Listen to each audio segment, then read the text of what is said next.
O Senhor esteja convosco. Ele está no meio de nós. Proclamação do Evangelho de Jesus Cristo segundo São João. Glória a vós, Senhor. No primeiro dia da semana, Maria Madalena saiu correndo e foi encontrar Simão Pedro e o outro discípulo, aquele que Jesus amava, e lhes disse: Tiraram o Senhor do túmulo e não sabemos onde o colocaram. Saíram então Pedro e o outro discípulo e foram ao túmulo. Os dois corriam juntos, mas o outro discípulo correu mais depressa que Pedro e chegou primeiro ao túmulo. Olhando para dentro, viu as faixas de linho no chão, mas não entrou. Chegou também Simão Pedro, que vinha correndo atrás, e entrou no túmulo. Viu as faixas de linho deitadas no chão e o pano que tinha estado sobre a cabeça de Jesus, não posto com as faixas, mas enrolado num lugar à parte. Então entrou também o outro discípulo que tinha chegado primeiro ao túmulo. Ele viu e acreditou. Palavra da salvação. Glória a vós, Senhor.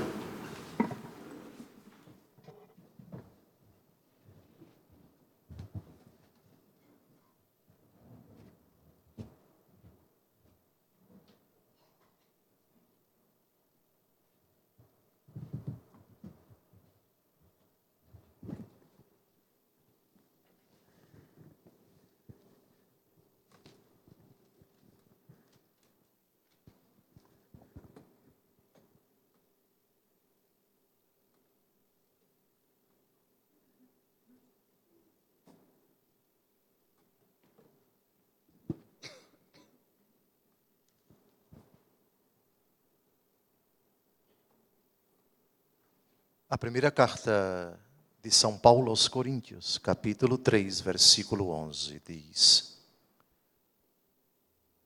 Quanto ao fundamento, ninguém pode pôr outro diverso daquele que já foi posto, Jesus Cristo.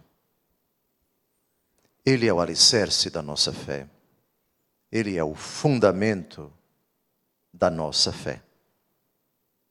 Não se coloca outro fundamento. Este é o fundamento fundante. O primeiro, o básico, o fundamental.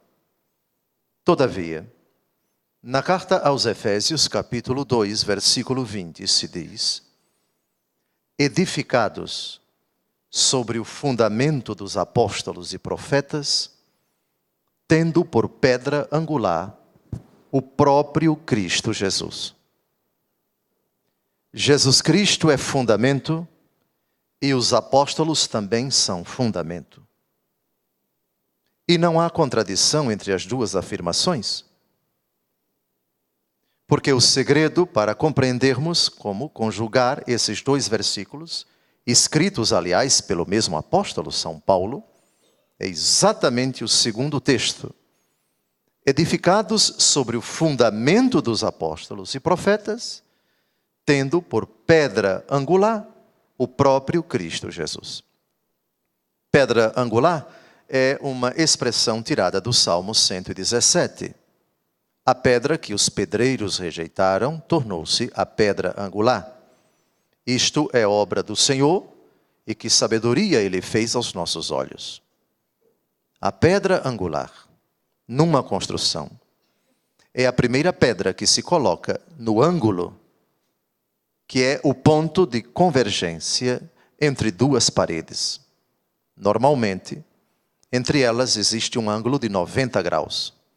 Faz-se o alicerce, cava-se a terra, coloca-se no buraco cimento concreto suficiente, e depois que ele está bem duro, bem petrificado, o primeiro passo para se levantar uma parede, ou para serem levantadas duas paredes, é colocar no ângulo uma pedra.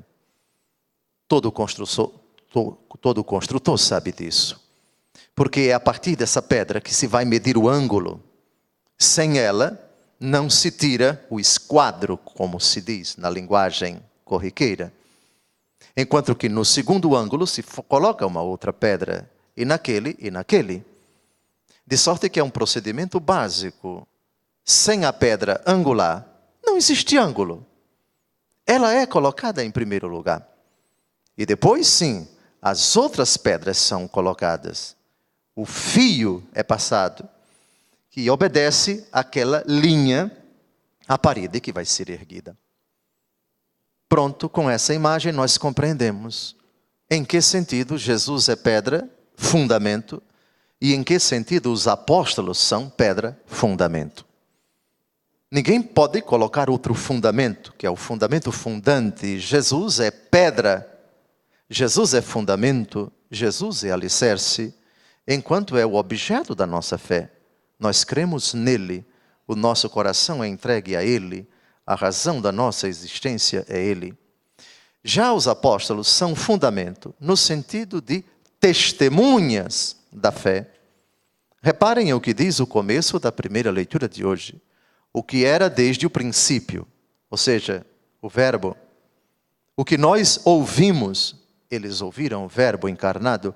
O que vimos com nossos olhos, eles contemplaram o verbo da vida que conviveu com eles. O que contemplamos e as nossas mãos tocaram da palavra da vida, de fato, a vida manifestou-se. E nós a vimos e somos testemunhas.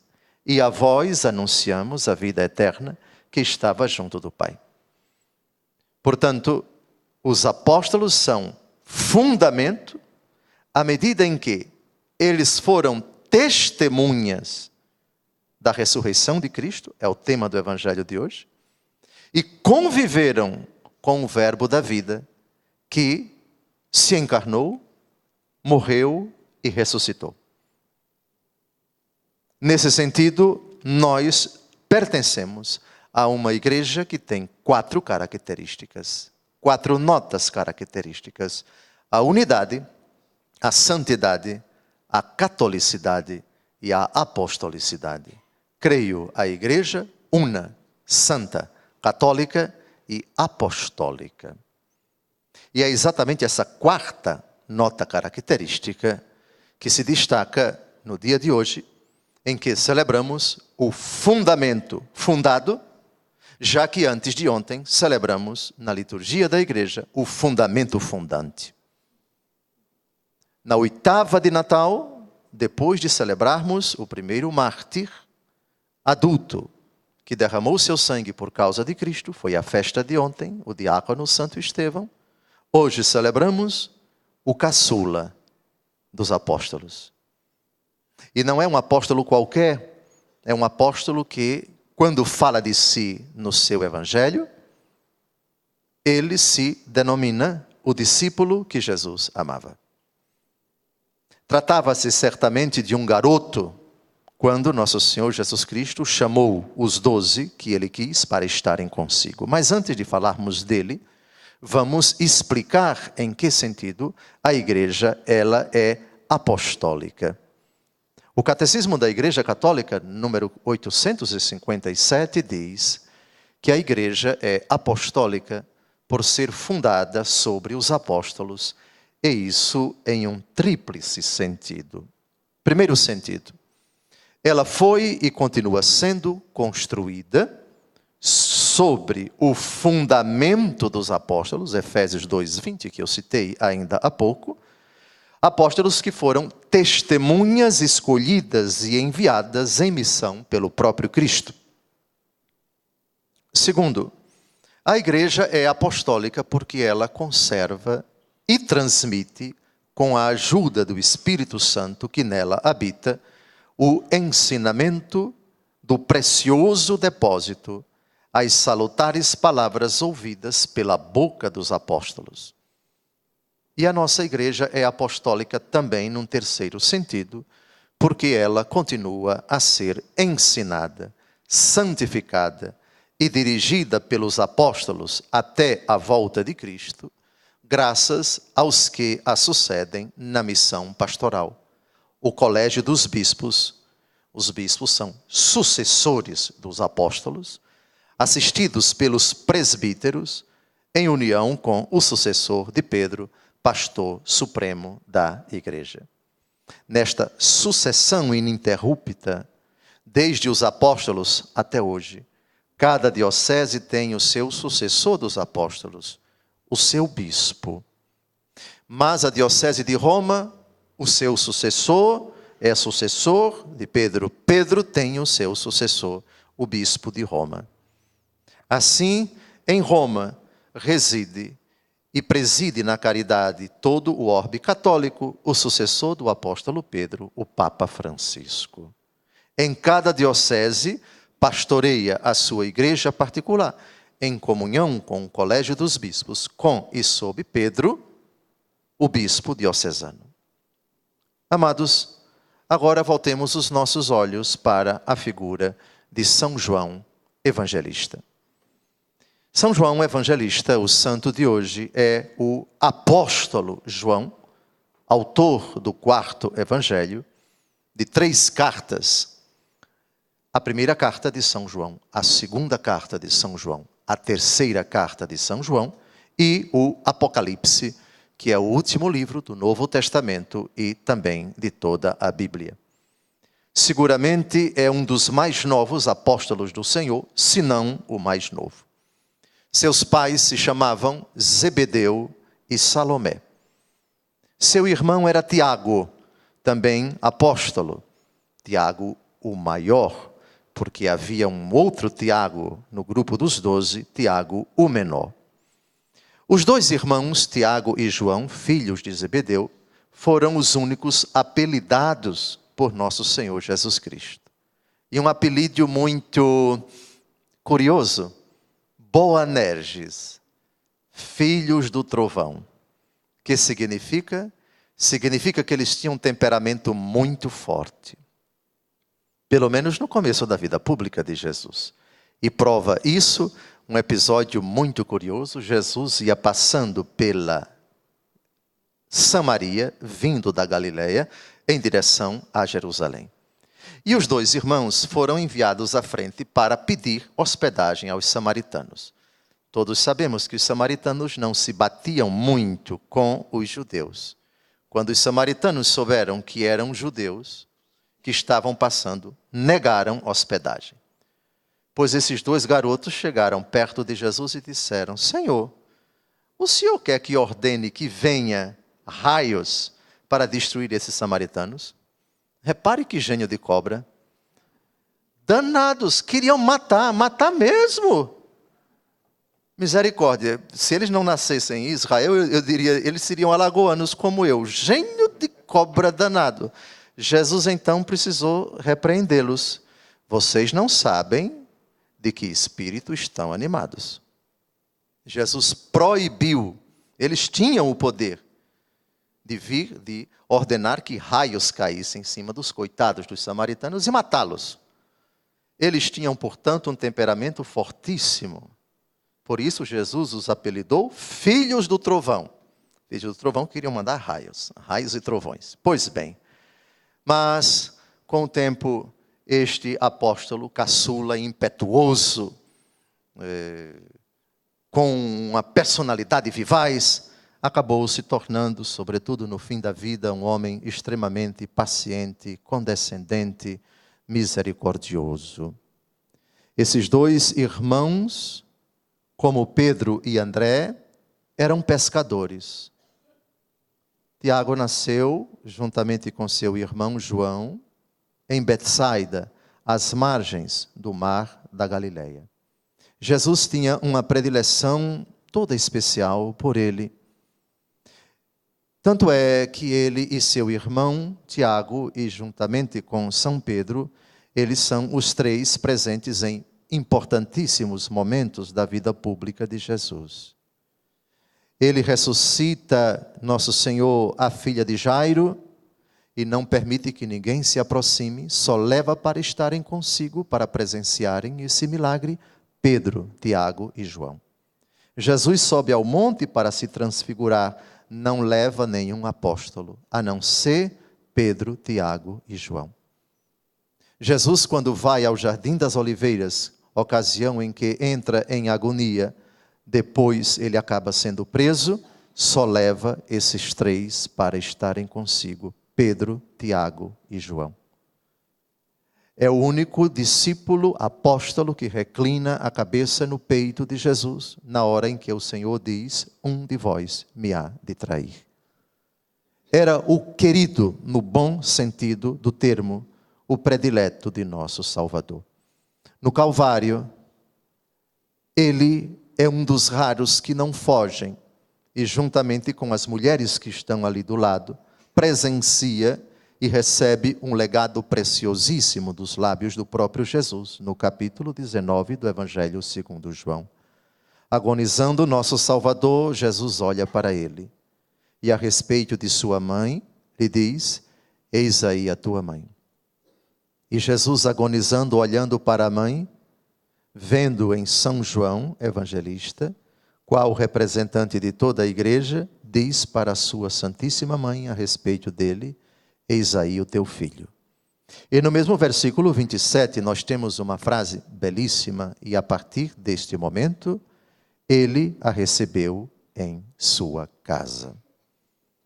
A tradição antiquíssima da igreja atesta que São João Evangelista ficou em Jerusalém até o dia do assassinato do seu irmão, que é narrado no capítulo 12 dos Atos dos Apóstolos.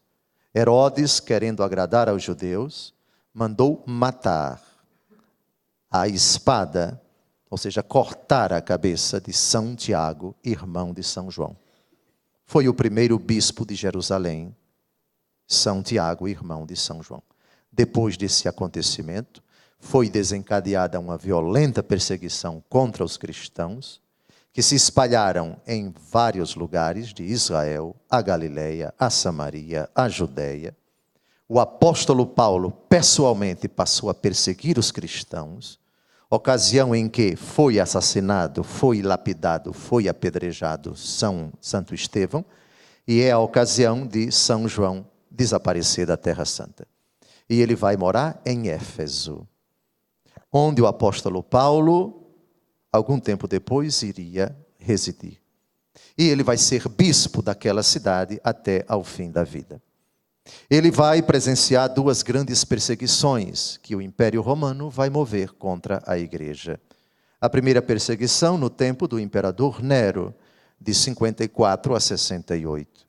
E depois a segunda, essa muito mais virulenta, agressiva, perversa e muito mais abrangente, porque foi em todo o Império Romano, a perseguição movida pelo imperador Domiciano, que governou o Império Romano do ano 81 ao ano 96.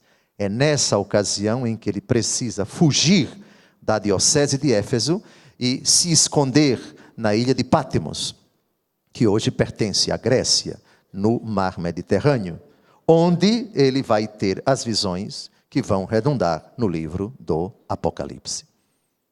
E é exatamente nesse sentido que nosso Senhor Jesus Cristo, no Evangelho de ontem, diz: os homens vos entregarão aos tribunais, vos açoitarão nas sinagogas, sereis levados diante de governadores e reis por minha causa, para dar testemunho diante deles e das nações. Quem lê o Apocalipse de São João percebe uma descrição detalhada daquilo que haveria de ser, já no tempo de São João e em todas as épocas, o grande sofrimento, a grande tribulação que a igreja haveria de experimentar na sua fidelidade a nosso Senhor e Salvador Jesus Cristo. São João morreu quase centenário, entre 96 e 100 anos de idade, durante o Império de Trajano. Ele fica escondido na ilha de Patmos até o anúncio da morte de Domiciano, o ímpio imperador romano que autorizou a perseguição, a mutilação, a prisão e a eliminação sumária de tantos cristãos, que já eram uma presença considerável em todo o Oriente, em toda a Ásia Menor, atual Turquia, e peguemos também Síria, Líbano, Israel, norte da África. Nós já éramos muitos no final do século I. E São João, que foi certamente o único apóstolo que não morreu mártir. Os outros, segundo a antiquíssima tradição, todos eles derramaram seu sangue por causa de Cristo. Hoje os paramentos são brancos, porque ele morreu de idade avançada.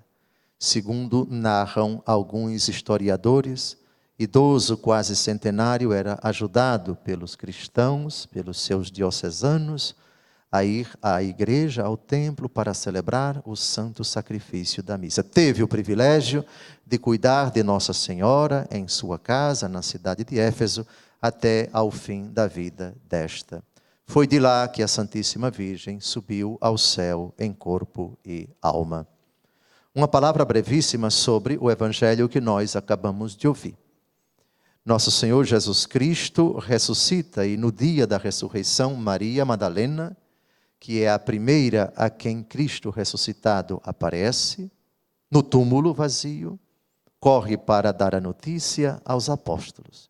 Eles não acreditam muito, tanto é que querem ver in loco. Tiraram o Senhor do túmulo e não sabemos onde o colocaram. A ideia de Santa Maria Madalena é de que o corpo de Jesus havia sido roubado. Portanto, aqui não é o anúncio propriamente da ressurreição, se bem que Jesus disse para ela, Maria, e ela quis tocar nele. E Jesus diz, noli me tangere, não me toques. Vá e anuncie a notícia aos meus irmãos. Jesus não quis que ela o tocasse, diferentemente de Tomé, a quem ele disse, toque aqui minhas chagas. Mas Jesus diz a Tomé o que não diz a Maria por um motivo. E Jesus proíbe Maria de tocar em Jesus por outro motivo. Ela disse, Rabuni, que quer dizer mestre. Após a ressurreição, Jesus continua sendo mestre. Mas é mais do que isso, é Senhor. São Tomé tocou nas chagas de Jesus, mas disse, meu Senhor e meu Deus. Maria Madalena não disse Senhor, disse mestre. Por isso Jesus diz, não me toque. Após a ressurreição de Cristo, o toque na pessoa de Jesus é o toque da fé. E somente a fé nos leva a dizer, ele é o Kyrios, ele é o Senhor. Pedro e o outro discípulo, reparem como São João se autodenomina, o outro discípulo, vão ao túmulo. Os dois correm juntos. O jovem impetuoso, com mais saúde, chega primeiro, mas não entra no túmulo. Corre mais depressa que Pedro, mas não adentra. Em respeito à hierarquia, porque Pedro é o chefe. Porque Pedro é o príncipe dos apóstolos. Porque Pedro é o cabeça do colégio apostólico. Olhando para dentro, vê as faixas de linho no chão, mas não entrou. É o respeito do carisma à hierarquia da igreja, que também é um carisma. Pedro chega, vem correndo atrás. Entra, vê as faixas de linho e o pano que tinha estado sobre a cabeça de Jesus, mas enrolado num lugar à parte, posto não com as faixas. Entra também o outro discípulo que tinha chegado primeiro ao túmulo, ele vê e acreditou. Ele viu e acreditou. Prestem bem atenção. Quem primeiro entra é Pedro. Mas quem primeiro vê e acredita não é Pedro. Eu vou repetir. Entrou também o outro discípulo que tinha chegado primeiro ao túmulo. Ele viu e acreditou. O texto não diz que Pedro viu e acreditou. O texto diz que Pedro entrou. Mas quem viu e acreditou foi João. Ele está falando do seu testemunho pessoal. São Pedro escreveu 2 cartas, sem dúvida alguma. Mas aqui estamos numa narrativa do próprio apóstolo e evangelista João. Olhemos então com o salmista para esse grande apóstolo e digamos, ó justos, alegrai-vos no Senhor. Uma luz já se levanta para os justos. Homens justos, alegrai-vos. Celebrai e bendizei seu santo nome. A fé que professais é a fé desses homens. O alicerce da vossa vida. A pedra fundamental, a pedra que os pedreiros rejeitaram, é Jesus. Tu edificaste tua vida sobre ele. Ele é o alicerce da tua existência. Mas não esquece jamais, esta fé te chegou graças ao testemunho deles. Graças àquilo que eles viram, aquilo que eles ouviram, aquilo que eles apalparam, o verbo da vida. E graças ao heroísmo deles, à bravura deles, ao amor a Jesus e à coragem, por obra do Espírito Santo, de transmitir a todas as nações, no caso São João, a milhares de quilômetros de Israel, na cidade de Éfeso, juntamente com todos os apóstolos que se espalharam em várias partes do império. Eis a fé que eles anunciaram, da qual eles foram portadores, e graças à qual nós hoje professamos o mesmo que eles professaram. Deus seja louvado por esses alicerces, por esses fundamentos. E Deus seja louvado pela pedra que os pedreiros rejeitaram e que se tornou para nós, para a igreja e para todos os homens, a pedra angular. Louvado seja nosso Senhor Jesus Cristo.